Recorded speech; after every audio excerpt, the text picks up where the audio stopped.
విశాఖ జిల్లా భీమిలి అనంత పద్మనాభుని దీపోత్సవం సందర్భంగా అంబరాన్ని తాకింది. ఏటా కార్తీక బహుళ అమావాస్య రోజున నిర్వహించే ఈ ఉత్సవాన్ని అత్యంత భక్తి శ్రద్ధలతో నిర్వహించారు. భక్తులు వేకువజాము నుంచి పద్మనాభం చేరుకున్నారు. అనంతగిరి ప్రథమ పాపంచ వద్ద పూజలు చేసి అనంతరం మెట్లకు పసుపు కుంకుమ బొట్లు పెట్టుకుంటూ వెళ్లారు.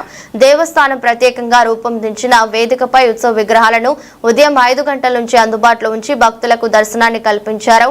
కుంతిమ దవ స్వామి ఆలయం నుంచి శ్రీదేవి భూదేవి సమేత అనంత పద్మనాభుని ఉత్సవ విగ్రహాలను ప్రత్యేకంగా అలంకరించిన గరుడ వాహనంపై నిలిపి తప్పెటగుళ్ళు, పులి వేషాలు, కోలాటం బృందాల ప్రదర్శనల నడుమ వేద పండితుల వేద మంత్రోచ్చనాలతో ఊరేగింపుగా ప్రథమ పావంచ వద్దకు తీసుకువచ్చారు. అక్కడ గరుడ వాహనంపై స్వామివారిని నిలిపి ప్రత్యేకంగా పూజలు చేశారు.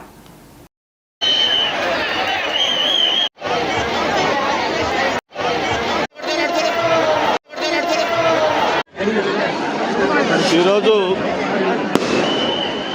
ఎన్నో రోజులుగా ఎదురు చూస్తున్న అనంత పద్మనాభ స్వామి యొక్క దీపోత్సవ కార్యక్రమం.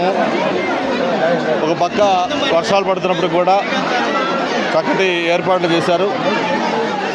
దీనికి సంబంధించి గత నెల రోజులుగా కూడా అధికారులు అన్ని ఏర్పాట్లు చేసి వేలాది మంది భక్తులు వచ్చినప్పుడు కూడా ఎక్కడ ఎటువంటి అసౌకర్యం లేకుండా ట్రాఫిక్ కానీ, పార్కింగ్ కానీ, లేకపోతే పక్క కల్చరల్ ప్రోగ్రామ్స్ కానీ వచ్చిన భక్తులకి ఫెసిలిటీస్ డ్రింకింగ్ వాటర్ దగ్గర నుంచి అన్నీ కూడా ఏర్పాటు చేయడంలో వర్షాలు పడుతున్నప్పుడు కూడా ఇంత చక్కగా ఏర్పాటు చేసిన అధికార పూర్తిగా దేవదేవుని ఆశీస్సులు మనందరిపై ఉండాలి. ముఖ్యంగా ఈ రాష్ట్రం అన్ని రంగాల్లో ముందుండాలని, ఈ రాష్ట్ర ప్రజలు సుఖ సంతోషాలతో సౌఖ్యంగా ఉండాలని మనస్ఫూర్తిగా కోరుకుంటూ, ఒక చిన్న లోపం ఉంది మాకు. ఆ పైకి ఘాట్ రోడ్ కంప్లీట్ చేసుకొని దేవాలయాన్ని కూడా కంప్లీట్ చేసుకుంటే ఇంకా బ్రహ్మాండంగా ఉండేది. సమన్వయ లోపం వల్ల కొద్దిగా అది పెండింగ్ ఉంది.